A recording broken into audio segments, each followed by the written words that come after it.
Ngqongqoshe kaloku uchitha isikhathi mhlawumbe singenene siyazi ngeviki elizayo kuqala ke iprocess eshintsha impilo yomuntu. Uzokhumbula ke Ngqongqoshe akukho la u-apply khona kuthiwa maqala kubuzwa kuthiwa ikhona no matric certificate. Mawuthi uyaqala nje uyanyanga kuthiwa u-matric ukhonani. Ngisho akuthiwa usuprofessor kodwa kuthiwa awuqala ngo-matric. Absolutely. Ngeviki elizayo kwesizwile kuthiwa abantwana yonke nje South Africa noma nala KwaZulu-Natal bayaqala ukubhala besingafisa ke mhlawumbe ukuzwa umlayezo nje ovela kuwena Ngqongqoshe kakhulukazi baningi ababa ne-stress ne-anxiety omunye ejuluka imini mina ngijuluka imini makufune ngibhale ngizwe ijuluka imini shibilika ipeni kuze kuyophela iphepha ingiqala umjulubo uyaphela mase edlulile iphepha uthi awusangeni ngale ngaze kugcine uze ngikwazi ukubhala but into nje ungabanika ineze message kakhulukazi evela ku-government. Sifisa nje ukuqala Ntokozo ukubafisela ukuthi babhale kahle sifise nokuthi uma sebefika on the day ye-exam umuntu angabe sephenika kakhulu ngoba kwesinye isikhathi uyafunda ufunde kakhulu but because of i-stress, because of i-panic, because of i-anxiety ugcina ukukhohliwe nalokho obukwazi nalokho kade ukufundile.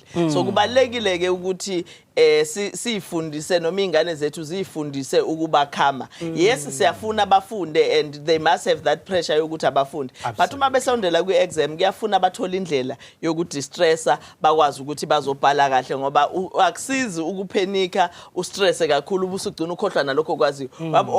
Wakwaya e-university Maphisa unikezwe 3 hours kuthiwa bhala iphepha ebese uyaweqa mhlawumbe umbuzo wokuqala uloku bhala lawa amanye yabona ibuye kancane ngoba uyaphenika bethi nje sekuphele 5 minutes khathi ukhumbula ukuthi nayi le mpendulo awusenaso isikhathi sokubhala. So ukuphenika kuyakunakho ukwenza lokho empilweni nje ukuthi kukwenza ukuthi ukhohlwe but siyafisa futhi ukuthi nakubazali yebo izingane zethu siyas encourage ukuthi sifunde siyafuna futhi ukuthi sisupport ukuthi ifunde kodwa kwesinye isikhathi pressure esifaka ezinganeni igcina yenza abantwana bene depression nabanye omunye uzumthole esefisa ngisho ukuyibulala esefisa ngisho ukushona ngenxa yokuthi une pressure ngoba phela abantu abafani indlela esimanager ngayo i-pressure ayifani. So kubalekile ke nathi njengabazali siba understand abantwana bethu sikwazi ukubanikeza nesupport kodwa kulesikhathi sokubhala ama-exams sibanike nanesikhathi sokufunda nanesikhathi sokuphumula ngoba uma ehambile kade efunda ubusuku bonke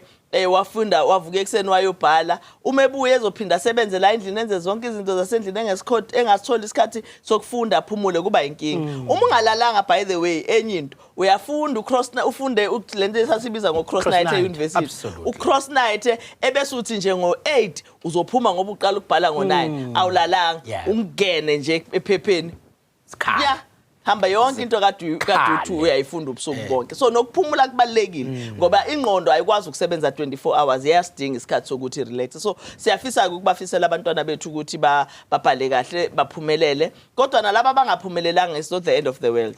Ugovernment unayo iprocess nesystem yokuthi uma ngabe ungazange uphumelele ungakwazi uphinde ubuye ubhale ukwazi ukuthi ifuture yakho siphinde sifake esporweni futhi. Ngoba lo government ngiyamthanda. Awu government ka-ANC ubathanda kakhulu abantu mfowethu. Government ka-ANC uyababhekelela ubhekelela bonke abantu at all different levels. So kubalekile nje ukuthi uma ngabe ama-opportunities noma amathuba esesiwanikiwe siwathathe siwasebenzise. Ngijabula kakhulu ke ngoba igama lohlelo i-KZNHealthChatDotGov elishayela uNtokozo Maphisa SA ku Facebook ungangena nakuMnyango Facebook page ethi KZN Health KwaZulu-Natal Department of Health. KwaZulu-Natal Department of Health bangena kabanqongqoshe sibacele ngalolu suku ukuthi ke bangene bancomo wenze kahle esibhedlela. Dokotela ubophatheka kabi mawunganconywa lolu hlela awukenzi kahle. Kufuneka bengene la bekuncome bekusha abantu. Ungenile ke lapha na uDovu uthi uyisosha uDovu wamashabane isosha uthi keleke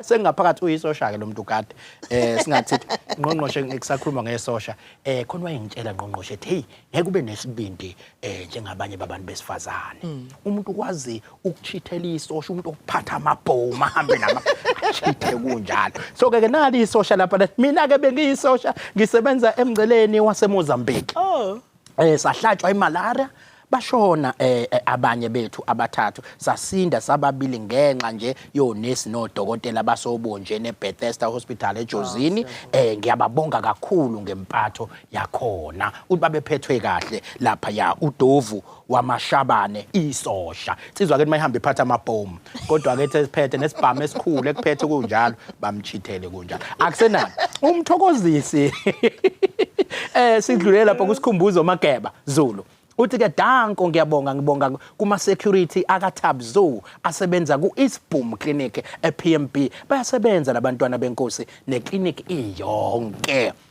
ngedlulele lapha ya kunoNjabulo Njilo Nxele uthi ngithi danko enkosi endaleni clinic eRichmond iRichmond ngathi sinakho ukuthi bevele beyipheshele nje bayingenise ngokusheshsha uthi usebasi ngicela ukuphakamisa waze wayimela indawo yangakithi waze wayimela eclinic yomphakathi awudinwa awushintshi unesineke nabantu ngikhuphuke ngejubane ngelapha yami kusiphebongiwe uthi ngithi danko KZN Friday bekuZulu clinic hawu yebona isabalele KwaZulu-Natal abantu KwaZulu-Natal bayayizwa lento uthi ke ave bebathanda abantu basebenza ngesineke nomphakathi ngijime ngiyokuthi ke imcuno uthi mina ngicela ukuziphakamisa mina njengenkosi ngokunakekela umphakathi wami engisebenza kuwo uyayiphakamisa ushaya lento kaMayincome le uMayincome na ucritical njalo ngoba abantu ngiyabona sebemlayikile abaningi lapha nathi uye kuphela ngempela osayincomile sikhathi ke lapha nalapha ezincingweni zethu usekhona uNzimande ukwanele ePMB dumela usemoyeni yebo ngibona njani sikhona singezwa kuwe yebo bayaphila abantu eMgungundlovu yaphileka absolutely kuyashisa Maritzburg naphumela kodwa sijikile wena seliyaduma selizofuna ukuduma futhi hayi Maritzburg ngiyazi phela nithi nisashisela libeliduma libe futhi libalela liduma futhi yayinjani impilo yakhona absolutely thina kwakho ukuphawula njengamanje kahle mina nombuzo yes ungabuza mfowethu khona le khanda leli elikuphatha ukuthi ujwayele ukuphuza iti bekubuza ukuthi yini into engakusiza ukuthi ulaphe ngaphandle ukuthi uzophuza iti futhi hayi nami baba wami wayethi ngena nje angene sengena nezicapha sekufuneka itiye kuthiwa yile khanda ingcono sinenhlanhla la ukhona udokotela seliyakuphatha nawe hayi mina ungishaya noma ubuzela umuntu wakho ngenzeka ukuthi ubuzela umuntu wakho phela hayi ke udokotela ngenhlanhla ukhona uzokuphendula khona la emoyeni yebo asibonge nayi insizwa lapha eMaritzburg ishawa ikhanda letiye isuke isithini indaba mawusuzuba nekhanda letiye anibingelele ku MEC qala ngibonge kakhulu ukuthi usinikeze ithuba lokuthi sibe la ukhona udokotela ozochaza ngokuphelele ukuthi kusube kutheni mangabe uzokuphanthwa ikhanda yes kodwa ke namhlanje mina ngizokhuluma ngokunakekela komgogodla absolutely no sizomnika ke udokotela ngifolo sengabe bathathu namhlanje so ingakho ke bezoyithola le ndaba kodwa umuntu mhlambe eNgqongqoshe ake singene kule ngiyazi ukuthi ke njengoba niphathisiwe izwe ziningi izinhlaka zokuphatha njengoba nisuke seninikiwe naze naphatha ikhona into ukuthi kufanele kube khona ozokwenza ukuthi abantu nabo bebe uhulumeni benze ukuthi nina niphethe nikhethwe abantu so ibalekile lento mase kusondela isikhathi sokuthi kukhethwe nanokuthi kwenze ibe khona indlela yokubafundisa abantu ngento lekuthiwa ivoter registration umhla ka18 ke no19 November kuthiwa ngathi uyiviki lelo elikhishiwe ukuthi ke kuzobe kwenziwa yona ivoter registration le iyini ivoter registration ibaluleke ngani kithi nje sabantu kakhulukazi iyouth ke eningi labantu othola bano 18 years bazobe bevota okokuqala abanalo ulwazi ukuthi ihlangana kanjani lento yokuvota nohulumeni uqobo la ngoba ne Department of Health ikhona nje ithola imali ngeindlela ezithile ngoba sokunabathile abavotile nendlela ethile kwenzeke ngayo awumhlanganiseleko sekhawuthi kubaleke ngani umuntu nomuntu aphume ayovota nanokuthi ke kumthinta kanjani uhulumeni No asiqale ngokuthi Ntokozo i-system yase South Africa yokukhetha i-system edemocratic okwavunyelwanwa ngayo ngo1994 ukuthi iyona ndlela ezosetshenziswa uma ngabe kufakwa uIEC Independent Electoral Commission now iyaye ithi ke and into constitutional le ukuthi wonke umuntu oneminyaka u18 nangaphezulu unelungelo lokuvota kodwa ukuze uIEC akwazi ukumanage ama systems akhe kufuna kwaziwe ukuthi bangakhi abantu abantu abazovota bangakho abantu asebe right asebekulungela ukuthi bavote nokuthi bakuphi so that uIEC is able to manage izinto zakhe amaphepha WhatsApp indawo zokuvotela zibangakhe and all of that. So wasekuvunyelwana ke ngaleso sikhathi ukuthi indlela engcono yokuqala ukuthi wonke umuntu osemneminyaka ewu18 kuya ngaphezulu akabhalisa abhalisele ukuvota. Okusho ukuthi ukuze ukwazi ukuthi uvote kuyafuna ukuthi uyoregister. Ukuregister ke kuyinto evuleleke ngaso sonke isikhathi ihlala ivuliwe.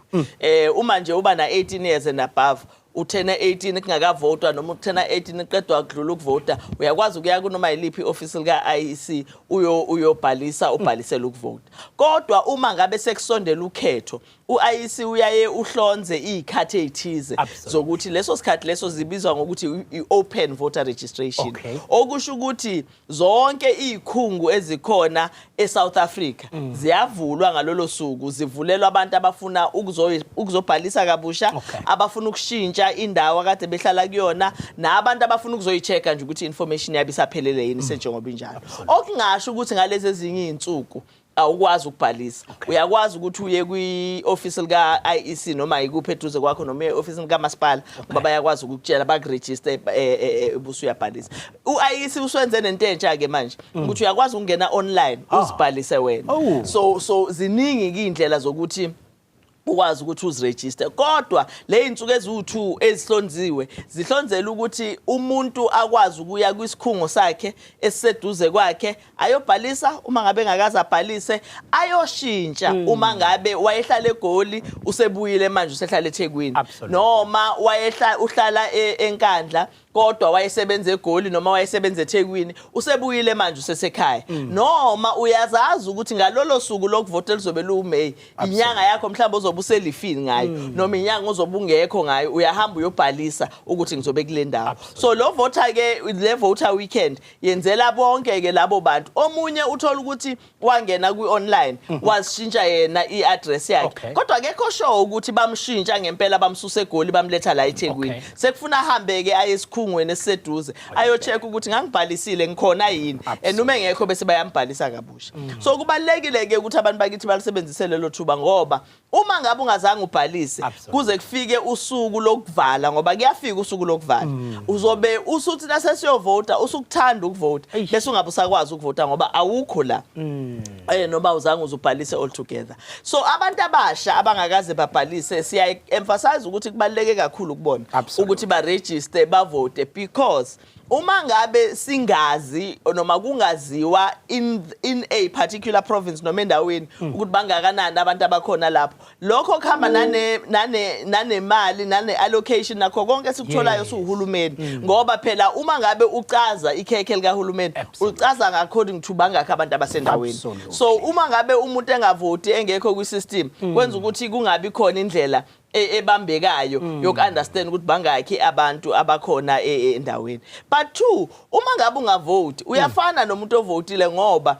uzongavoti kanti befuna ukuvotela uMaphisa ebese ngiyavota mina ngingavotela uMaphisa ngivotele omunye umuntu but automatically ngivotele lo ovotelwe yithina bonke aphumelele kanti lo kade efuna wena uMaphisa engabe sakwazi ukuthi aphumelele. Okwesithathu ilungelo lokuvota yilungelo elafelwa abantu kwachitheka igazi so akufanele ke silibukele phansi akufanele siyifela amathe lo umsebenzi owenziwa. So sina abaphilayo namhlanje sine responsibility yokuthi usuku nosuku sambe siyovuselela imandate yabantu abasiholayo ukuthi bakwazi baqhubeke ukuthi basenzele umsebenzi lesiyisibakhethele bona okuhulumeni ukuthi basenzele wona. Siyazi ukuthi akhona ama mistakes siyazi ukuthi amaphutha akhona ayalungiswa lapha nalapha but uhulumeni uyabadinga abantu ukuthi bahambe bayovota ngoba njalo emva kweminyaka emihlanu kufuna siyo renew imandate yokuthi cha naba abantu esithi abaqhubeke nokusiphatha ngoba sibona ukuthi baphathe kahle noma bekhona amaphutha lapha bazolungisa but abaqhubeke baphathe. Yikho ngimthanda lo hulumeni wakho wena Ngqongqoshe ngoba akhona amanye amazwe ukuthi mawuthi yakuona uzwe kuthiwa abantu abanalo ilungelo lokuvota kahle kahle uzwe kuthiwa futhi bayancishwa ukuthi bakwazi ukuvota kube kuningi okuqhamuka kodwa la hulumeni wakho lokuthi akuvuleleke it doesn't matter kodwa akuvuleleke wonke umuntu akabe nalo ithuba. Kunjalo Ntokozo you know uANC kabi uhulumeni walwela ilungelo lokuthi umuntu nomuntu eSouth Africa akakwazi ukuthi ayovota kodwa uma uANC usungenile usuphethe usuba uhulumeni waqhubeka nokulwela ukuthi noma ngabe kuthiwa usivoteli thina suANC kodwa ilungelo lokuvota liseyilungelo lakho so hamba uyovota so nasigqugquzela abantu manje sithi abahambe bayobhalisa ababhalisela ukuvota sofika isikhathi esofika kubona sesigqoka ama t-shirts sithi sicela abavotela uANC ngoba vele sizobacela ukuthi abavotela uANC kodwa kwamanje sisatha abantu ababhalise ukuze athe sedecide ukuthi ufuna ukuyovotela iphi inhlangano kube ukuthi vele ubhalisile uyabona kuhulumeni kaANC uhulumeni ongayisebenzeli wona usebenzela bonke abantu ukuthi ayihamba nonke liyobhalisa ebese ke uyayidecidela uma usufika ushelwa ke nakushelayo bese ke siyashela ke nathi ngoba phela nathi nje ANC sizofika sizoshela ukuthi ayisesiu ANC manje sesicela uzosivotela hayi ke sesonibona senishela mina ngilanga nginibhekile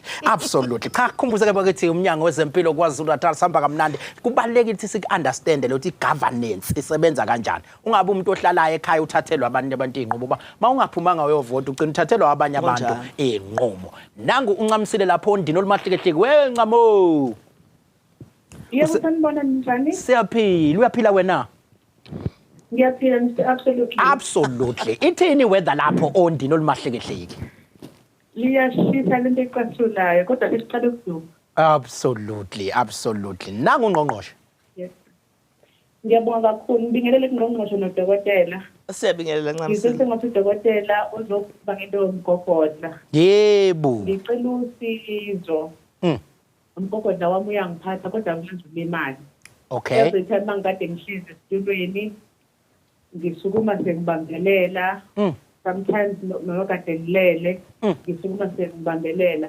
absolutely ngisebenzisa izinto zokurabha ngoba angikhumbuli ngiba ne-inja kodwa umgogodla wami unenkinga kakhulu absolutely no uyizwile uDokotela ukhona umbuzo ongafisa ukumbuza unengakahambi Dokotela uzoyiphendula mase sixoxa kodwa ukhona umbuzo ukukwazi ukuthi umama uke waya yini emtholampilo qala ukuyocheck ukuthi ngabe yini imbangela yomgogodla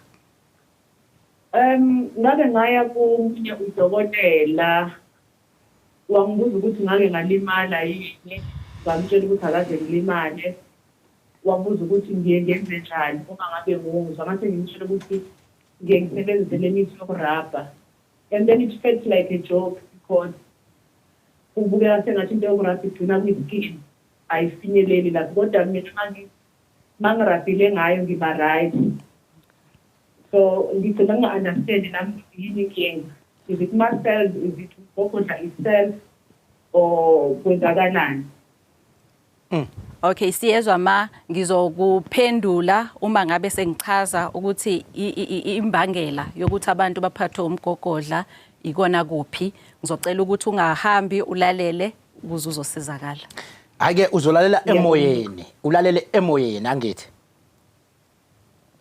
uzwe kahle lapho uncamo usihambile uncamisile hayi siyabonga ke uzolalela emoyeni uncamisile ngikhumbuza kumlaleli igama lohlelo KZNHealthChat.gov.za elishamna ntokozo kwamaphisa uyangena kamnandi ku Facebook page yoMnyango KwaZulu-Natal Department of Health noma uye lapha kuntokozo maphisa SA ntokozo maphisa SA siyakwazi ukungena nakhona lapha sibeke nje izinto zethu ezihlukahlukene esifisa ukudlulisa kodwa ke siyesingene sithi abantu ake bencome nje owenze kahle emunyangweni nange kumbongela indebele uthi mina ngincoma ubuhle nje bamanesi bakithi nokuba clean khona nje ngimbonayo nakuona la esithombeni insizwa ke le efisa ukushada nenesi mangiyibuka nje ithi nincomela ubuhle benu nje hayi kokunye ke ayigene lapha usisi Khumalo uthi senkomo enandi clinic eselindelana Stenga hayi unothando nange umuntu enhle lona uthi danko sister Khumalo eAvalon clinic eRaystop eRaystop Peter Marisburg lamagama efuneni washintsha onke lawo ngqongqoshe Peter Marisburg uyingelosi uqobo uncoma unesi njalo uthi uyingelosi unesi kuba kuhle kakhulu ke mawukuthi khona abanconywa kuze kufinyele lapho ngizocela kumthatha uncamisile noma umamsi lapha eAdams abe ukugcina emoyeni usemoyeni sawubona siyaphila ngiyaphila nami ukuba noma ngakamjafa isibongo yes mamsi bayaphila kodwa abantu eAdams bayaphila kakhulu ngezwe nje uthi khanda somsakazo la into absolutely ngiyakuzwa futhi nawe ukhwehlela unayinqaka Lo uhlelo saka. Nangu uNgqongqoshe. Kumuntu ngicela ukungizeka kuyena ukuthi isizokwazi ukuvula isibhedlela esiyi-Dr. Success. So sizabantu abanjani abagula kanjani mhlampe uzobhekelela kuziphi indawo. Okay. Ukuthi nje iPixley izosiza abani kwenze njani Ngqongqoshe iPixley kwangcono ke namhlanje asithola ufuna umqashe namhlanje ufuna ukwazi uma eyigulele ngenza kanjani ngiyakujabulela wena ngoba ngibe ngithi uzothi usuyaqashwa ke ndawo baye wonke iPixley kuhlale befuna ukuqasha kuphela absolutely No, siyabonga kakhulu mamsi isibhedlela sePixley siyisibhedlela esisibiza ngokuthi si regional hospital okusho ukuthi izibhedlela zethu indlela ezihlukene ngazo uqale ube ne CHC uma siyibiza ngesizulu sibiza ngokuthi isibhedlela esincane ngoba sihlanganisa okusa clinic kuphinde kube sasibhedlela uyabona so bese ke sibiza ngokuthi isibhedlela esincane bese ngaphezulu kwaso kuba khona isibhedlela esibizwa ngokuthi i-district hospital okusho ukuthi lapho uba usually no dokotela nje ama general practitioners esiba nawo mhlawumbe ube no1 or 2 specialist but i-regional hospital ilapho ke esinama specialties noma ama specialties odokotela abahlinzayo abenza into eziningi esikwazi ukuthi sibe nazo khona now awuyike kwi regional hospital uyihambela nje ngeenyawo unless kuukuthi kune emergency ekhona kuyaye kube isibhedlela okureferwa kusona ukwazi ukuthi urefer from ama district hospitals now lapha sikhona iPixley kusho ukuthi sizoba i-regional hospital esevisa indawo yakwaMashu yaseNtuzuma Phoenix Inanda le area sibiza ngokuthi Inc okusho ukuthi izibhedlela ezifana no RK Khan no Mahatma Gandhi zirefera zonke nama CHC wonke akhona ngoba khona Inanda khona Mashu yes onke a refera ahambe azafike referral ePixley ka Isakase Memorial Hospital so sisibhedlela ke esikwi level enkundlwana kunalezi esijwayele yingakho siyayithi siyabacela abantu bakithi ukuthi abawalandele ama referral patterns singathi ngoba isibhedlela siseduze kwasekhaya uma uvuka nje uvela uvuka ukuthi namhlanje ngiphethwe umkhuhlane sengiyangena kule sibhedlela kanti phela iPixley isibhedlela especializeayo so kubalekile ukuthi siqale kulezi izibhedlela siqale ema clinic actually uqale eclinic uma ngabe kuumkhuhlane okubonakala ukuthi unzima kakhulu abakwazi ukumanage bayakurefera kongaphezulu but ukugula okuningi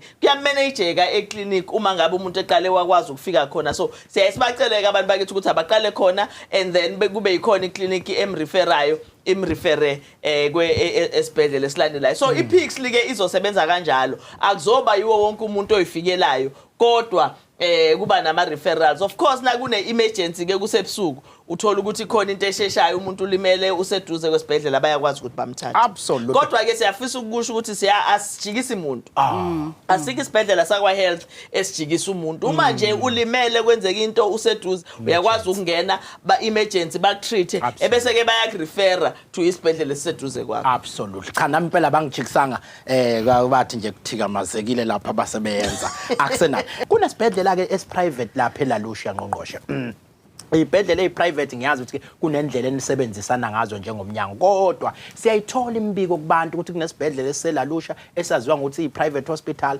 abantu ke bayakhala ngokuthi sebe apply kaningi lapha befunwe imali lapha ya abanye kuthiwa bayohlinzwa khona lapho kufuneka ingaka imali mase bethi bayathola ekugcineni konke kubogus akukho kwenzakalayo ngibe ngifisa mhlawumbe kube nomlayezwana njengawukhipha uNgqongqoshe ngaso lesibhedlela ukuthi ama private hospitals ithini into yama private hospitals nanokuthi ke ithi into yokuthi ke abantu bengabheka kanjani ukuthi into mayiselentuzaneni yenzeka kanjani nasi lesibhedlela kuthiwa siselalusha asibonge Ntokozo kufuna siqale ngokuthi ama private hospitals uMnyango wezeMpilo akuthini esiwaranayo aranwa abantu abenza business ngawo kodwa umuntu nomuntu ofuna ukuba nesibhedlela kufuna kwazi ukuthola ilicense eMnyangweni wezeMpilo so bayaye babhalele kuthina basinikeze iproposal yokuthi bafunani basinike ama plans nakho konke sithi si-approve on the basis yokuthi sikhona ngempela isibhedlela and bazokwazi ukuthi basimanage sizoba right sizokwazi ukuphilisa abantu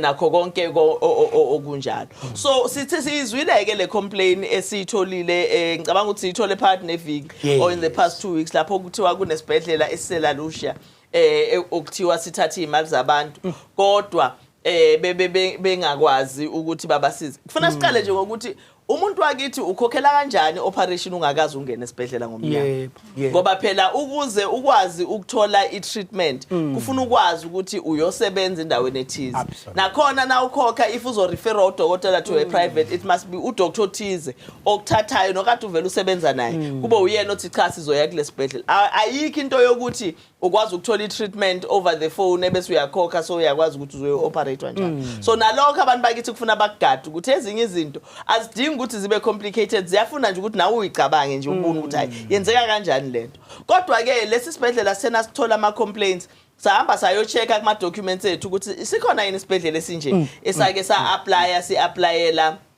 license sathola ukuthi asikaze sibe nayo i-application enjalo noma isicelo esifana naleso kokuqala 2 asikaze nathi futhi kube khona isicelo esisi-approvayo esinaleli gama lesibhedlela so as far as we are concerned lapho esihleli khona thina njengomnyango wezeMpilo asikho isibhedlela esibizwa ngalelo gama nesi-approve yithina kodwa ke siyafisa futhi ukuthi sithi abantu bakithi uma kukhona isibhedlela abafisa ukusichecka ngoba phela vele ama-private hospitals KwaZulu-Natal onke a-approve uMnyango wezeMpilo abathathe le number okuthiwa 033 940 2684 033-940-2684 uyakwazi ukuchecka lapho ukuthi isibhedlela sangempela yini lesi isibhedlela esi-operatayo isibhedlela esa-approve yini sizwileke futhi ukuthi kwasona lesibhedlela siloku lesibhedlela esi-alleged sifonela siya-advertiser ama-post bese sithatha imali kuthiwa hayi kuze sikuqashe sikhokhela imali engaka ebese nathi siyakhokha so kubalulekile ukuthi abantu bakithi bagade ngempela ukuthi lesibhedlela mbumbulu singaqhubeki ukuthi siloku sidla imali zabo isidingo singene ngejubane-ke sizobheka le Dr. Pixley ka-Isaka Seme Memorial Hospital nalapho-ke sizoxoxa nodokotela uNelisiwe Makholwa mina ngicishe ngathi uwakamakhoba kodwa-ke ngezwa kuthona uyakholwa uwakamakholwa awusathi kafishane nje ubani wenzani la emnyangweni wezempilo ngiyabonga kakhulu ngibingelele again ku-MEC ngibonge nje ukuthi esimemile ukuthi size la KZN HealthChat sizokhuluma ngezempilo igama uNelisiwe Makholwa uphuma lapha esibhedlela esikhulu nesihle kakhulu nesinakekela kakhulu iDr. ka-Isaka Seme Memorial Hospital lapha yana ke ngisebenza njenge physiotherapist laba ababhekelele ukulula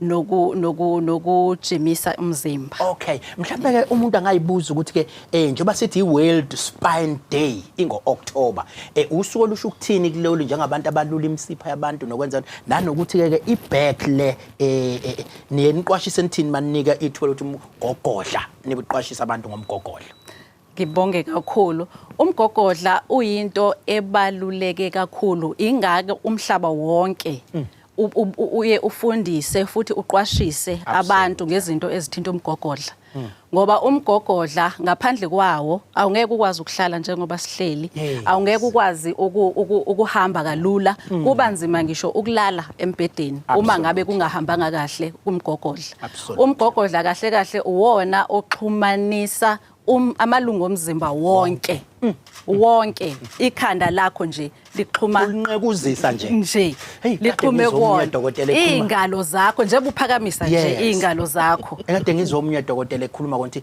labafana banamakhanda amakhulu nibathanda ngoba kuthiwa kugcwele wena la ekhanda elikhulu usuke ekuthanda kakhulu kugcwele wena kulesinqukuza sekhanda ningabayeki abafana banekhanda elikhulu cha quba dokotela umgogodla lona ke lelo khanda lisekwe umgogodla likhulu linjalo ingalo zakho ziconnected kulomgogodla imilenze yakho ukuze ukwazi ukuthi uyahamba uwona lomgogodla uphinde futhi ubaluleke ngokuthi umgogodla uvikela umsipho omkhulu lesokubiza ngokuthi spinal cord leso spinal cord esizokusiza ukuthi ube nemizwa ezingalweni zakho nasemilenzeni yakho nakukona konke ke okufanele ngabe uyakuzwa Ubaluleke kakhulu.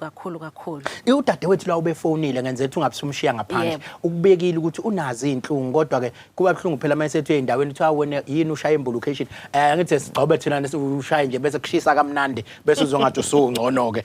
Naye ukuthi uvela shaya imbulucation la ngemuva. But ke mhlawumbe ungathini ke ukumphendula ngoba uqondile umbuzo wakhe. Yes. Okokuqala nje bengingamluleka uma ukuthi njengoba beseyile emtholampilo angazi noma ubethe uye kwi-private doctor noma uye emtholampilo kodwa ke ngingamluleka ukuthi akaye emtholampilo la bezokwazi ukuthi bamdlulisele kuma physiotherapist ngoba ke KwaZulu-Natal okumnandi ngisho kuma community health centers uMC uye waqiniseka nje ukuthi abakhona ama physiotherapist kulezo indawo asekhona zonke indawo uwafakile nje uhulumeni kaNgqongqoshe nguthando kufa absolutely yes uma kumele ahlolwe qala ukuthi ngabe yini imbangela yokuthi abe nenhlungu zomgogodla kuyenzeka ke ngoba iminyaka ihamba ngokuhamba kweminyaka ikakhulu kubantu besifazane umgogodla uyakuphatha absolutely ngoba kuba nesikhathi la ukhulelwa khona umzimba wakho ube nesisindo bese umgogodla wakho usindeke. Yes. Angeke ke sikwazi ukuthi yini imbangela yomgogodla wakhe ngaphandle kokuthi simhlole. Qala. Uyakwazi ukuthi uphathe umgogodla ungakazi ube sengozini yemoto.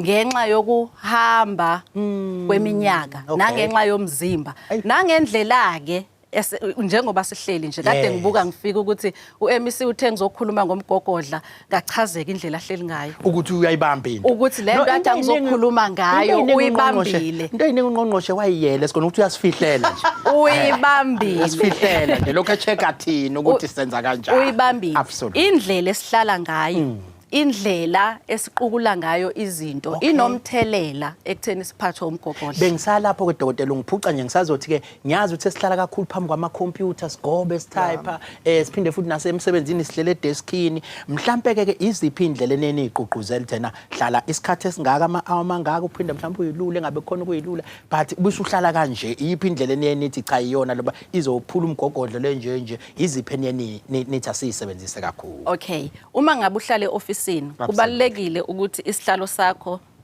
singangihlali singalendlela enhleli ngayo kufuneka uhlale uqonde ngoba umgogodla wakho uyakwazi ukukumela lokho ukuthi kuqonde kodwa uma ngabe uzohlala ngenye indlela ufakela ingcindezi ukuthi wenza umsebenzi ongafanele engabe uyawenza even i-computer yakho funeka netafula lelo subusebenza ngalo libe kwi-level yokuthi likhuthaza ukuthi uhlale uqonde iyona umgogodla nje udalelwe lokho udalelwe ukuthi ugcine umzimba wakho uqondile absolutely bese kubona le genge emkhaba ke lesiphoqwa isimo ke manje nanenithini ke kuyona ngoba uthola umuntu hayi ngoba ehlale wanebeka sekuyona emkhaba usavuma uthi ngahlala aqonde ningathini ke kulapho siyakukhuthaza kakhulu ukuthi abantu abazivocavoca ukuzivocavoca nje kuyawulekelela kakhulu ukuthi umgogodla uhlale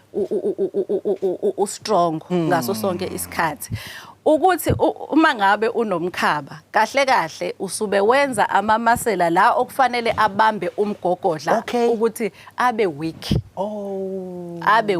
noma ngabe ukhona osokhaba kuthiwa uzoba weak umgogodla noma ngabe ujimeni bafowethu noma ngabe ukhona umgogodla kodwa kubalekile kumele uzijwayeze ukuthi uwabambe amamasela adalelwe lokho kodwa ngoba asikucabangi siyadedela bese uma ngabe sidedele umgogodla awusasupportekanga ngendlela obokufanele ngabe usupporteke ngakhona ngeke ube nale pride njengalabantu abamba ngale moto ekuthiwa magalofu unamapholo uyabona lezo imoto ke lezo ke benza show abantu bakhona mabehleli akuhlalwa kuqonda kunale ndlela yokulala engathi uvela kancane yabona ulale utsheke ukuthi asuke la siyongena egoli khona ade ngihamba naye nje sisukela sawungena egoli lekhe elitshekisile ikhandete angiboni noma uyawubona umgwaqo kodwa nje sivala amehlo saze sayongena kodwa ngase ngiphika ukuthi ngiyengizwe kuthiwa vele ipholo liyalida kuthiwa uma ufice nje ingozi lapha emgaqweni wokwazi noma ingekho ipholo kodwa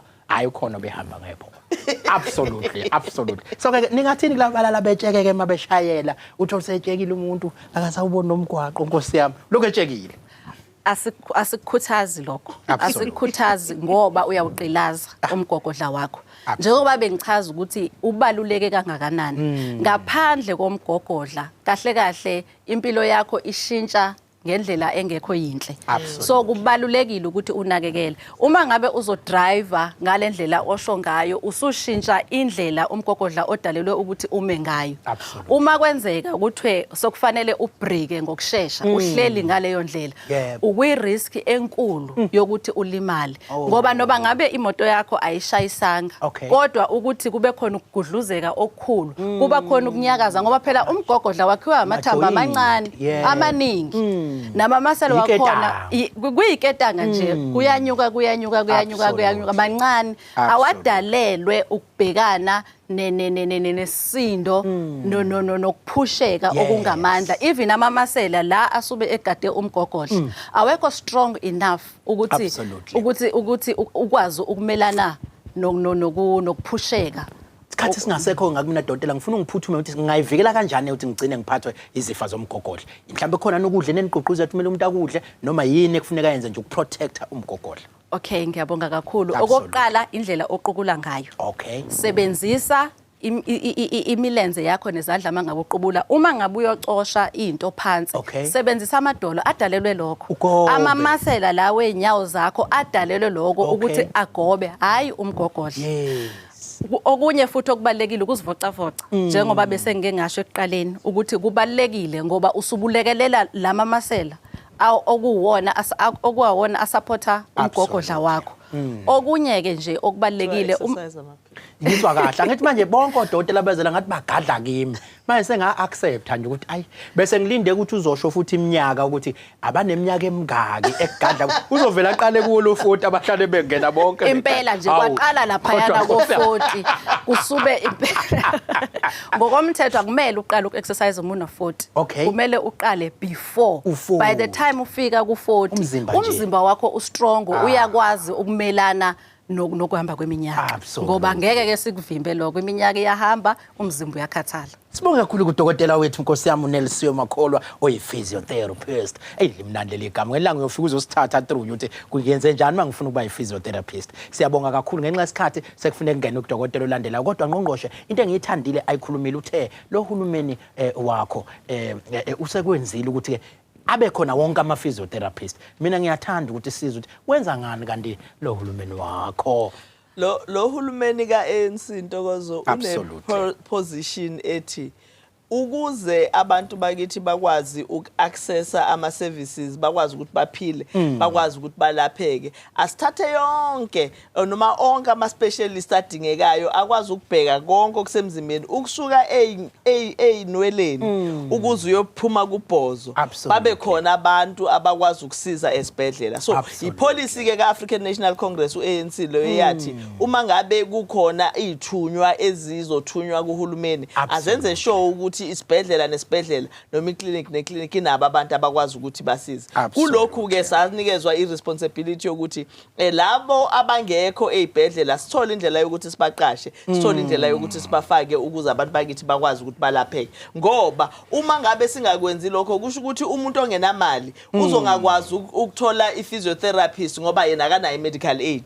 Kanti uma sibaletha la ezibhedlela zikahulumeni kulula ukuthi wonke umuntu athole yonke i-treatment ayidingayo whether unayo i-medical aid noma kanayo.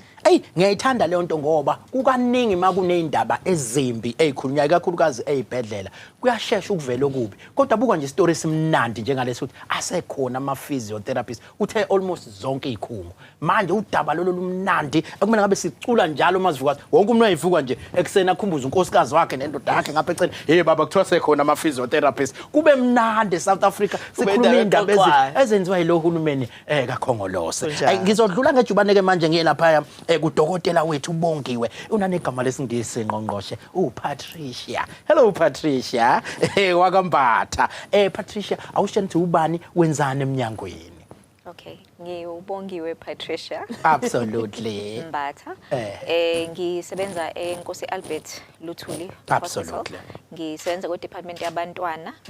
ngiyi-pediatric neurologist. Wow. So lokho kusho ukuthi ngudokotela osebenza nabantwana abaneyinkinga noma abanezifo eziqondelene nobuchopho. Yeah. Yo, yabona ke manje suthinta ubuchopho ke. Ngiyanibona lapha niyasika nibunwaye nibukitaze. Kunale genge le ekuthiwa ke iyagowisha. Baneyingqaku eziningi bayagowisha kunje. Niyakwazi ukuthi nimsize lapho kunibuhwaye nje ubuchopho nisuse lento yokugowisha kuba hey lento yokugowisha umgowisho unzima eSouth Africa baningi. Kodwa ngiyazi ke namhlanje uzosikhulumisa ngeDown syndrome. Yini Down syndrome? Masikhuluma ngeDown syndrome ihlasela kakhulu abantwana. Iyini into ekuthiwa iDown syndrome? Mawungasibeka nje esithombeni umuntu ongazi. Isimo kahle esitholakala kubantwana abazalwa benaso. Okay. Esibonakala ngohla olthizeni lweinkomba nezici ezithizeni ezibonakala kumntwana. Ezinye usuke uyibona ngamehlo indlela umntwana abukeka ngayo. Ezinye zisuke ziyizici mhlawumbe noma engizothi ama-abnormalities asuke engaphakathi esingeke siwabone. Yebo. Mhlambe nje mongasibeka esithombeni ukuthi imaphi lawe singawabona mhlambe makwenzeka angeke kodwa siwabone ke la singawabona kodwa la singawabona ke absolutely. Okay, so lawa abonakalayo ngizoqala ebusweni. So abantwana abane Down syndrome indlela isikhathi esiningi ababonakala ngayo amehlo. Amehlo ejwabini lamehlo la ijwabu lamehlo labo livame ukubhekela phezulu. Absolutely. Kube ngathi licijela phezulu. Yes. Bese twayintonde umbombo ungaba flat. Okay. Bebe nekhala elincane elehlele ezantsi. Okay. Umlomo nekhala isikhathi esiningi kuyasondelana esike sikubize ngokuthi bane small mid face. So umuntu mayedalwa indlela ubuso bakhe obukhandeke ngakhona ukudedelana kwamehlo nekhala nomlomo kufanele kudedelane ngendlela esiyiclaim esithi ku normal kukhandeke kahle kodwa kubona labantwana sesithole kusondelene kakhulu. Bese sehlele emadlebeni abo isikhathi esiningi baba namadlebe amancane ayehlele enzansi. Abanye babo ungathola ukuthi kube ngathi banolimi olukhulu oluphumele ngaphandle kodwa kusuke kungekona ukuthi ulimi lwabo olukhulu ukuthi nje olwabo lithambile kunolwakho nami abakwazi ukulicontrola kahle bese kuba ngathi olwabo olukhudlwana luphumele ngaphandle. So ezinye zezinto ezibonakalayo ukubona uma ubuka izandla zabo baba nezandla ezincane ezineminwe emfishane neinzwane baphila. Ibingelelo mwabafowethu nje la absolutely. Entendeni yesandla ngiyathemba sike sonke sibone ukuthi umuntu entendeni yesandla unolayini. Absolutely. Indlela abakhandike ngayo. Lo line osezantsi eduze kweminwe. Kuba ngathi olayini ababili abazama ukuhlangana kodwa abahlangani. Kodwa uma kunolayini owodwa o straight sithi simian crease. So labantwana isikhathi esiningi sibabona benakho lo line owodwa. Yebo. Izandla emoyeni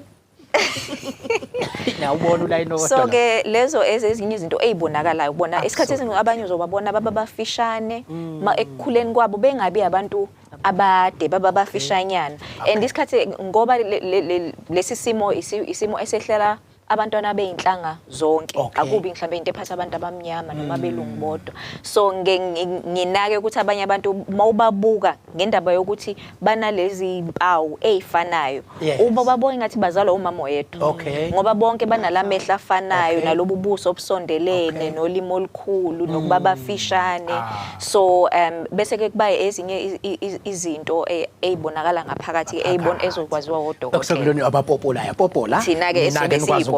Manje ke mhlambe mawungangithatha bayebetha abaningi banokukholelwa inkolelo zemhlambe ngeke ngazi bekholelwa ukuthi mhlambe ukuthi ukhulelwe usumdala noma wakhulelwa usemncane ingakaqini umzimba kuyenzeka ugcina usuthola umntwana ozoba ubuqiniso balokho bungakanani. Okay, nanoma imuphi umuntu wesifazane angaba nomntwana one Down syndrome. Umehluko kuba ukuthi ithuba lokuthi umntwana wakho ephumene Down syndrome liyahluka uma usemncane kunokuba uma usungale kuka 40. U40. So ungaba umuntu ona 20 umntwana wakho abe ne Down syndrome. So akuyona into engizothi ikalwa age kodwa amathuba okuba nomntwana one Down syndrome aya ebe enyuka uma 35 to 40 amathuba abamakhudlwana. Awusahali lo futhi. Okusho ukuthi mhlambe ke ikhona neminyaka enenigqugquzela abantu ukuthi bengabe besazama ke manje ukuzama ukukhulela. Ikhona neminyaka manisweni guide ikhona ungasipha yona. Okay. So njengoba ngishilo ukuthi ngisho na 20 ungaba nomntwana one Down syndrome. Absolutely. Kodwa ke njengoba udadewethu bese echazile ukuthi sonke uma usufika ku40 u40 unyaka obalekile empilweni yomuntu ngoba that's why kubizwa nge-midlife. Okay. Iminyaka osuku usuyela kuyona isuke isimfishane kuneminyaka osuku uqhamuka kuyona. Absolutely. Lokho ke nasemzimbeni wakho kuyasho. Ngisho nasemaqandeni akho umuntu wesifazane ngisho umuntu wesilisa emvelweni yakho ukuthi ke uma nizama ukukhanda umuntu ekuveleni komntwana amathuba ukuthi kuzokwenzeka amaphutha ekukhandekeni kwalowo mntana abamaningi. Okuyenye izinto ewumsuka la i-Down syndrome iqhamuka khona uma uvela noma udaleka kuba khona ama mistake athizeni ofuzweni lakho ekwenza ukuthi ke ube umntwana ophume ne-Down syndrome. So ke amathuba ukuthi ke lenkinga yenzakale isikhathi esiningi asuke bese bamaningi usuku u40 ngale. So ke siyayicela ukuthi umuntu uma kukwazeka ngoba phela ekugcineni ukudala komuntu ngezinye inkathi intando kaNkuluNkulu. Uma ukwazeka noma ukwazi ukuplana abantwana bakho uma umuntu wesifazane kuyaye kube ngcono ukuthi ubazale ngala kuka40 uma ufuna ukavoida ukuthi umntwana wakho angabi nayo i-Down syndrome. Absolutely. Ngizocela usalusungisizela nanga udadewethu ongenela wathi obekumfowethu wathi ubeSamarisburg ushawa ikhanda letiye ngizwa ukuthi wena ushana nobuchopho ukumhlebele nje ukuthi into enjalo kwesinye isikhathi isuka kuphi uthi nje ushawa ikhanda kodwa athi mayiseshaya itiye waliphunga ukuthi inyama laliyana into enjalo ungigoqele nje ngo2 minutes into enjalo ingabanga yini aphuma bhekephi futhi for usizo. Okay, so itiye necoffee kunama ingredients akhona i-tannin ne-caffeine. Etiye nase coffee. So lezi zinto ziyama stimulants okusho enza uzizwe happy. So musu uphuza itiye lakho noma icoffee lakho anyusa lo muzwa wokuzizwa happy. Inkinga ngawo ukuthi addictive okusho ukuthi ngesizulu siyesithi kuyajovana. So umusuke wakuphuza wayijwayeza ukuphuza kukhanda lokho kujoveka okwenza ukuthi uma usungasakutholi umzimba wakho uthi hayibo wasuyancisha injabulo yami imjovo wami. So ke ubhuti mayisefike kuleso simo sokuthi ke usejovekile mawukuthi mayengaliphuzile uphathwa ikhanda. So isikhathi esiningi ke sithi ke ubhuti ukuze simsize ngaleli khanda lakhe 1 kufanele abheke ukuthi itiye uliphuza kangaki ngosuku. Ake sithi mhlambe uliphuza ka4. Absolutely. Kuzofanele sizame ukunciphisa lo 4. Sengiyayibala njalo nami lapho. 4. Mayephathwa ikhanda aphuze iPanado. So but kancane anciphise ehlise ekugcineni angayeki kanye hayi angayeki ngoba ikhanda lizomphatha wesi.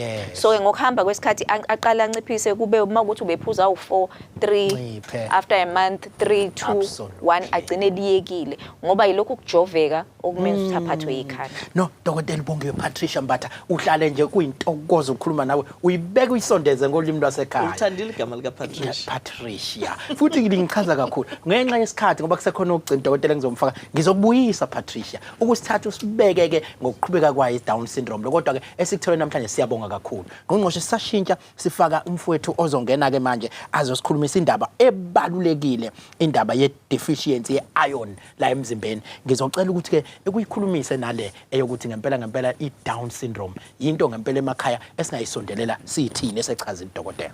Ngicabanga uDokozo into ekufuna sigqugquzele sigcizelele emakhaya ezwela ukuthi abantu basemakhaya kufuna bazi ukuthi izingane ezizalwe ezine Down syndrome ziyingane zethu nazo njengazo zonke ezinye siyithande ngendlela efanayo kodwa si appreciate noma sazi ukuthi ziyingane lezi ezidinga ukunakekeleka ngendlela ehlukile kunezingane ezinormal.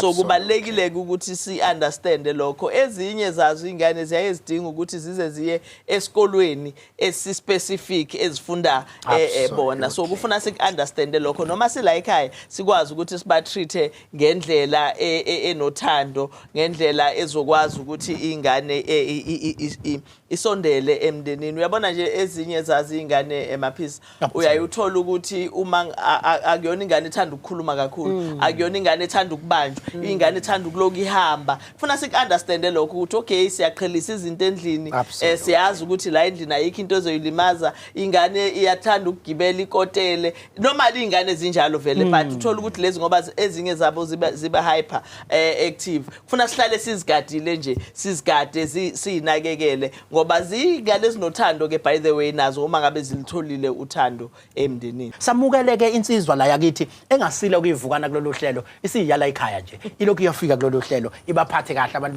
bacela ibuye. uDr Sibonga Nene awubakhumbuze nje mfowethu isikhathi esiyashaya, ubakhumbuze ukuthi ubani wenzani la emnyangweni. Yebo Ntokoza usubeke kahle. Absolutely. uDr Sibonga Nene ngisebenza lapha Dr Pixley kaSem. Isibhedlela basithanda kakhulu abantu lesana. Ngisho umuntu ereferiwa besafuna ukubuyela esibhedlela sana. Ngizwile impela hayi babakhala ngihambe mina ngisafuna ukuhamba. Manje ke thina sasazi ukuthi iron ensimbi. Manje ngathoka mase kuthona la emzimbeni umuntu kuneyinsimbi lapha ama iron. Iyini le iron deficiency? Yini yona iiron? Ifuneka makwenze njani la emzimbeni? Ingabe iyona le insimbi iiron noma enye into lesikhuluma ngayo lapha? Yeah, i-iron le yensimbi ne-iron le iron esikhuluma ngayo njengamanje iron eyomsoco. Ezinye zeyithako oyithola ekudleni umsoco. Mawubuka ke ngokuchwepheshe kakhona cishe kufane ne-iron le oyithola ensimbini kahle kahle. Ukuthi ayekube into eyodwa ukuthi lokho kunye kumsoco, lokho kunye ukuthola ensimbini sekuhlangene nezinye izinto okuqine kanjalo. Lokhu kangangokuba ngize ngenze umzekelo enganeni mawuthatha ama cereal lawa abadla ekseni. Wagayo wafaka emanzini bese usondeza umayibuthe lapho kuphuma inhlayiya. Zawo lo iron lo. Musa wena. Ekudleni. So kuyafana. Kodwa ke lokho ukuthi kusisiza emzimbeni. Emzimbeni. Yiziphi izinto ezingaba imbangela ukuthi ushodelwe ke i-iron la emzimbeni? Kuningi zimbili indlela zokubuka. Oyedwa ukuthi uyalahlekelwa, omunye ukuthi akafaki ngokwanele. Laba bangafanga ngokwanele isikhathi esiningi kumphakathi lo ompofu. Abantu abangadli kahle. Uthola ukuthi umuntu akadli. Kakhulu yeka abampofu ke. Esesikubona manje ukuthi nalaba esibabiza nge-middle class laba abahodokotela abawothisha abawonesi lapha laba basanda kuqashwa baphuma ekuhluphekeni esebedle kuma restaurant abasadli kahle. Ibizilahleka nakho ne-iron. Ngiyathemba ukuthi uzonginika ithuba lokuthi ngibatshela abantu ukuthi kutholakala laphi nakho. Vele uhlale phekwayo. Isimo sokuthi asadli kahle uthola ukuthi usuyashoda asawufaki ngokwanele. Isikhathi esiningi ke sesithi abantu abadle iy'tshalo ezihlaza umbala. Kulula kakhulu lokho iron. Akufani nezinto eziningi esesitshe labantu. Mfino. Iy'tshalo alokho kwama-veg imfino ehlaza. Awuzwake. Uyithola kakhulu. Nanokuthi ke iy'lwane zonke inyama ethola ey'lwaneni inegazi. Iza noma isibiza ke. Njobe inegazi inano iron. So mawudla inyama, mawudla isibini uzothola iron, mawudla inyama, udla ufish uzothola iron. Bese uqinisa la ey'tshalweni ama-veg ahlaza. Hayi ungichaza ngoba ubeka lento egcwele la ngisho udlula lapha emakethe kudayisa zona into ezihlaza. Absolutely. Mhlambe ke izimpawu zokuthi ngathi siyashoda yiziphi eneni sibone ngazo? Izimpawu zokushoda kwawo ukuze uqonde kahle izimpawu zokushoda funa isithi ukukhuluma kancane ngokusebenzi wawo. Iron emzimbeni.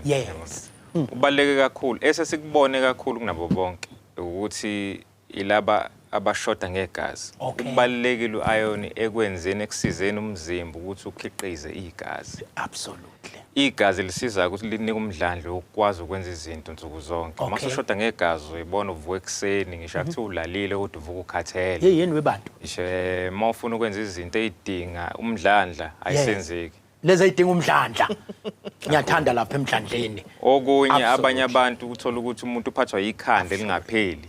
Ingoba ushoda ngegazi, ushoda na ukushoda nje kwawo lo msoco egazini. Usiza ke kwenzeni isikhumba sibe fresh, usize kwenzeni inwele. Fresh. So uthola wena inwele zakho ziyashesha ukuqothuka zincane nasekhanda. Sekushoda ayona. Usiza isikhumba sikuthi mana mfowethu laba bempandla kungenza ukuthi siphele nya.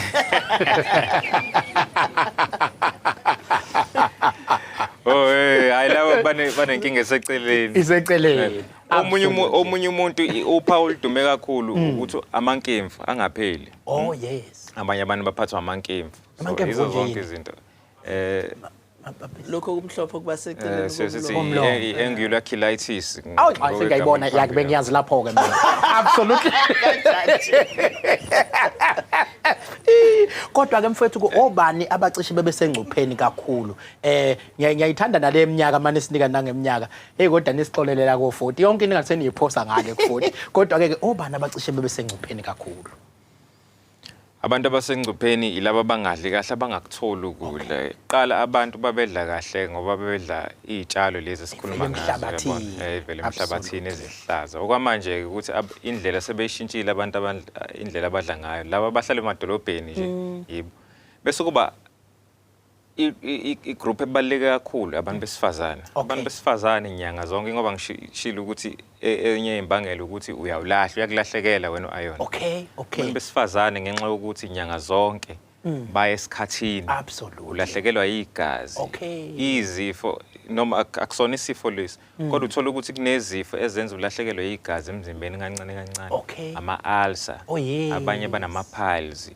Yabona izinto lezi noma ungaboni wena kodwa ziyakulahlekela kancane. Sifocus kakhulu kubantu besifazane ngoba yibo abalahlasaziyo ukuthi inyanga zonke siyazi ukuthi wena uzolahlekelwa inani elithize legazi.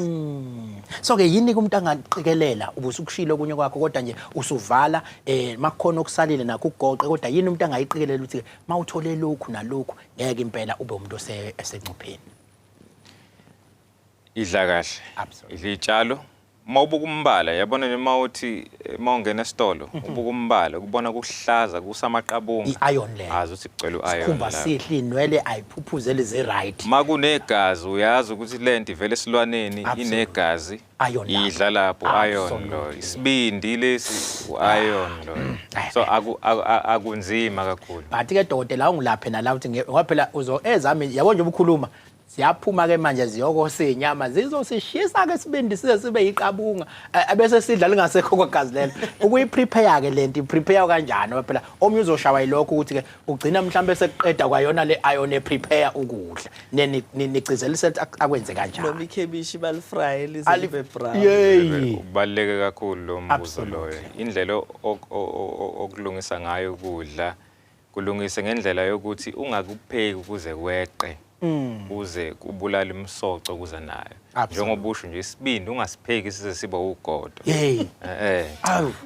iklabishi lokho kusamaklabishana lokho kusamaveji nako ukupheke nje isikhashana ukuthi kunambitheke phela ungakushisi mina ngafika la esilungeni kuthiwa kudlo green salad bengilo ngithi i-Greek salad yani ngephe Greek salad no green manje angazi kahle kubizwa ngani kodwa ke sihambe siyibambe nathi lento cha mfowethu ngithathele ithuba ngenxa yesikhathi ngicele kuNgqongqoshe ukuthi asigoqele uhlelo absolutely siyabonga kakhulu Ntokozo sibonge kubo bonke odokotela kade benathi namhlanje information ngicabanga ukuthi information lesithole ukugcina ayo nibaluleke kakhulu ingakho uhulumeni ethi abantu bakithi abatshali ngoba umutshalile one sinciphisa imali esizoyisebenzisa ngoba vele asinayo imali but siyayinciphisa imali ekutheni siyohamba siyothenga inyama sithenge ngoba amakhebishi lawa awudingi kwathenga uma nje singaba nale one home one garden okukhulunywa ngayo uyakwazi ukufaka ikhebishi lakho uyakwazi ukufaka ispinach uyakwazi ukufaka ilettuce kube kancane nje kube into esizokwazi ukidla la ekhaya wazi ukuthi usuku nosuku namhlanje uma kudliwa ikhebishi la ekhaya noma inyama ingakhona kodwa ikhebishi libe khona nakusasa sekudliwa ispinach usuyakhatha nje kancane ispinach uyakwazi kukhona even eziningi izinto ezigreen esikwazi amaphepha khona amaphepha za green ziningi siyakwazi ukuyitshala zonke lezo zinto so kubalekile ukuthi abantu bakithi bayithathe serious leyo program ngoba uhulumeni futhi uyawa provide even ama seeds mahala uyabona uhulumeni usinika ama seeds asinike nama seedlings angazi nama seedlings ngesizulu lokho kusuke sekutshaliwe kwase kuyaqhuma akulazi igama lakho na ithombo nawo lazi igama so uhulumeni usinika ama seeds uphinde usinika ithombo ukuze kwazi ukuthi kusheshe kumile so siyabacela abantu bakithi sondele emnyangweni waka agriculture oseduze uyocela uzokuthola lokho umuthi nje ngiyenzela ukutshala ekhaya uyakwazi ukuthi ukunikezwe asifuni ke nanokuthi abantu bakithi yabona even nalaba abahlala emalokishini ozothi umuntu cha mina nginayo indawo noma uhlala eflatini athi anginayo indawo khona nanendlela yokutshala lokho ubaba unxamalala uhambe ikhuluma la ukuthi ungasika ngishithayi lemoto ukwazi ukuthi utshale okuyifew khona lapho so akekho umuntu ongathi akanayo indlela yokutshala ngisho ukuthi uhlala eflatini uyakwazi ukutshala khona la so siyabacela abantu bakithi ngoba uma sidla ukudla okufresh ukudla okuphuma emhlabathini kuningi ukugula okungancipha ngalokho including ukugula okufana nezifo zoshukela i-high blood nani kuyasiza kukho konke so siyabacela abantu bakithi ukuthi bakuthathe serious ingakho ngalela ngeviki elizayo sizobe silapha eMajuba district nathi siyo launcha i-planting season esithunywe uyena uNdunankulu behamba noNxamalala ukuthi asike sihambeke manje province yonke sihambe sibatshela abantu bakithi ukuthi abahlale abalime and uhulumeni lo ka African National Congress uyakuprovide konke simbonge lo hulumeni bakwethu ngaphandle kwakhe nathi ngaba sikho lapha kulolu hlelo siphoxa isikhathi ake sithi ke kulungile ke bye